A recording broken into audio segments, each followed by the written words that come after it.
Now we've seen how to extract data using an SQL injection. You can increase the security to level 1, but you can exploit this exactly the same way that you exploited level 0.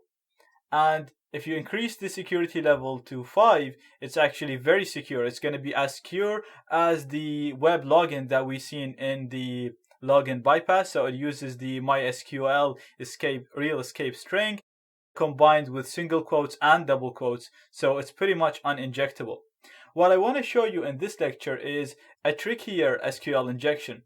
And I'm going to show you that in DVWA instead of Matilda. So I'm going to close this. And we're here at DVWA. And I'm just going to go down to the security level. And I'll make sure that that's set to low. Now I'm actually interested into the medium level, but I'm going to show you how to exploit this in the low level just so that the information flows properly. So I'm going to go to the SQL injection. And I'm just going to put number 1 in here. Now, as you can see, we get a valid page giving us the first name and the surname of the user ID that we given. Now I can inject this in the post, in the box, or here in the URL. And I'm going to inject it into the URL. And I'm going to put a single quote here. And as you can see, we get an error telling us that there's an error in the statement, which means that there is an SQL injection in here. We can verify it by adding a true statement saying and 1 is equal to 1, which should give me, I actually forgot to add my comment here, so I'm just going to add the comment. So the true statement should actually give me a normal valid web page like we see here. So it's giving us the first name and the second name properly. Now if I say 1 is equal to 0, which is an invalid, should give me an invalid page. And here we go, we're getting an invalid page, which means that the ID parameter here is injectable and the page is doing what we're asking it to do. We can also verify this using the order by 1. And then we can say order by a very large number and it should give us an invalid page. And here we go, that means that this web page is definitely vulnerable to SQL injections. Now I'm going to try to determine the number of columns. I'm going to put 3, and this is telling us an unknown column. Let's try to put 2.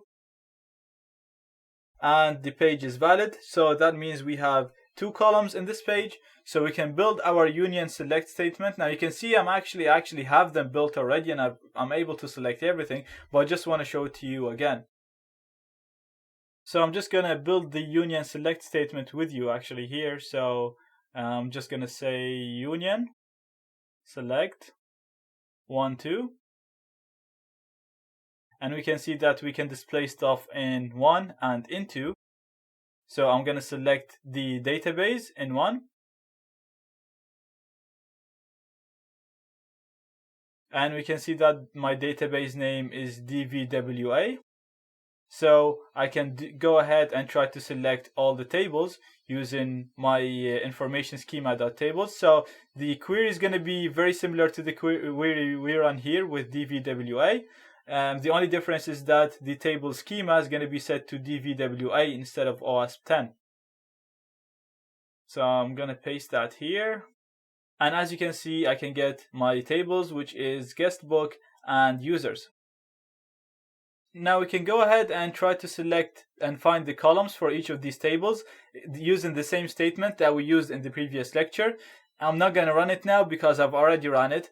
And if the table statement ran, then the columns table is going to run. So I've already found that there is a username and password column in the users table. And I'm just going to run this statement to select the username and the password, just to show you what's going to happen. And as you can see, we can select the usernames and the passwords for all the users that we have in the users table.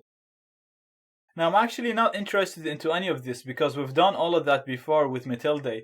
What I want to show you is how to run these statements with the medium security level. So I just wanted to do this to show you how it works on the low.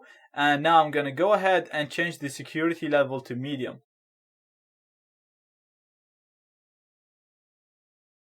And now I can go to SQL injection. Okay, and we're gonna try to discover it the same way that we did before. So I'm gonna put number 1 first to see a valid page, and this is a valid page. Now I'm gonna try to put a single quote after the 1. And as you can see now, we're getting an error, but this error is different. It's actually complaining about the existence of the single quote. So let's try to put an and. We're going to put and 1 is equal to 1 like we did before. And close it with our comment. And this should actually show us a valid page, but as you can see now, it's not showing us a valid page. It's actually still giving us an invalid page, even though we said 1 is equal to 1, which it shouldn't affect our statement or our query. So let's try to put the HTTP code for the quote instead of using a quote. So I'm going to put %27 and see if that will bypass any security maybe they're using. And again, I'm still getting the same error, same problem, still complaining about the quote. So let's try and play more with this. Now, as I said, exploiting SQL injections can vary from website to website depending on the way it's implemented. So there's a lot of trial and error in this. So let's try and remove the quote and see if that will actually fix our problem and make it injectable.